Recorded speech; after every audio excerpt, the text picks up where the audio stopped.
Nous sommes avec Fanny Lefebvre, représentante de la CCI Hauts-de-France. Bonjour Fanny. Bonjour Stéphanie. Les Hauts-de-France, c'est la première région automobile de France, surnommée depuis peu la vallée de la batterie. La région a fait le pari des Gigafactory, pari que vous accompagnez, vous, sur le terrain. Est-ce qu'on peut dire pour le moment que le pari est relevé ?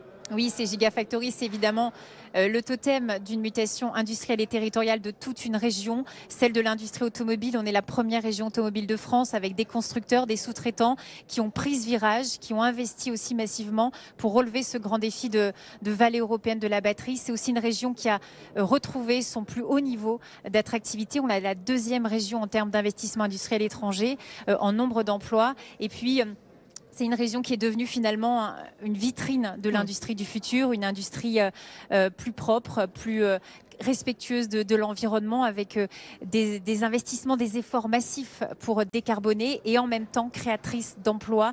Donc voilà, il se passe énormément de choses.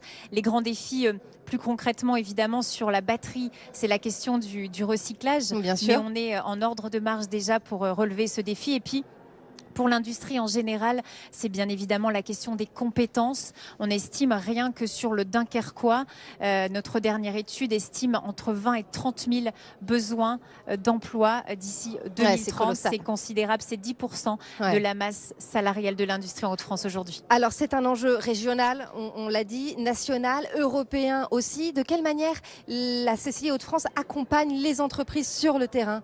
Alors par exemple sur ces besoins en compétences, la CCI a mené justement ce travail d'une étude GPEC. Alors c'est un peu technique, c'est une gestion prévisionnelle des compétences d'ici à 2030. Ça permet aux acteurs de la formation notamment et aux acteurs publics de voir sur quel secteur, quel type de métier précisément vont nécessiter de nouvelles formations. Ça permet du coup aux acteurs de mettre à jour leur formation tout simplement. La CCI elle-même est un opérateur de formation et suite à cette étude, elle a décidé notamment d'investir sur un nouveau centre de formation carrément à Gravelines dans le Dunkerquois, puisque c'est évidemment le cœur du réacteur cette réindustrialisation. Alors vous accompagnez les entreprises sur le terrain, on l'a dit, ici on est aux synergies, c'est le rendez-vous annuel des chambres de commerce et d'industrie de France.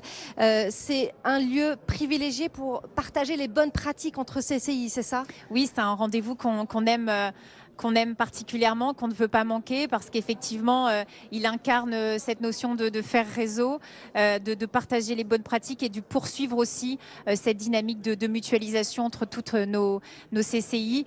Les défis, on les connaît pour nos entreprises, ils sont très grands et on doit être au rendez-vous, on doit être utile, efficace, très pragmatique et c'est tout le travail qu'on veut mener au sein de toutes les CCI de France. Et c'est vrai que moi, ce que j'aime dans ce rendez-vous, c'est qu'il est à l'image de ce réseau que j'ai découvert il y a 3 ans, dynamique, innovant et qui se transforme en permanence. Alors, les chambres de commerce et d'industrie, elles sont présentes lors de la création, lors de la reprise, lors de la cession d'entreprise. Quel est le premier bilan que vous pouvez faire, vous, CCI Hauts-de-France, aujourd'hui, en cette fin d'année, on va dire. Allez, on va dire qu'on est déjà en fin d'année 2024. Alors, évidemment, sur la création, on nous pose souvent la question. Malgré les défis et la conjoncture économique, l'aventure entrepreneuriale reste toujours très dynamique. Enfin, il y a toujours une image très positive à l'idée de créer, de monter sa boîte. Nous, on regarde aussi attentivement la transmission reprise parce que ce sont des entreprises qui sont, on estime qu'il y a environ 35 000 entreprises dans les Hauts-de-France qui seront à céder d'ici 5 ans. Et si elles ne sont pas reprises, c'est une perte de savoir-faire et d'emplois. Là, c'est 170 000 emplois qui sont concernés. Donc, on travaille activement une feuille de route ambitieuse sur la transmission reprise dans les Hauts-de-France. Et c'est aussi la garantie du maintien de notre tissu industriel et économique. Bien sûr. Quel est le projet ou les projets emblématiques que la CCI Hauts-de-France a porté ces derniers mois ou ces dernières années, qui est, allez, on peut dire votre coup de cœur finalement Alors c'est vrai que la CCI, vous l'avez dit, accompagne sur toutes les étapes de la vie de l'entreprise. On a parlé de création, de transmission reprise. Entre deux, il y a le développement, il y a la transition aussi. On a parlé des Gigafactory, la décarbonation. Mais il y a aussi l'international et c'est vrai que c'est un coup de cœur pour nous.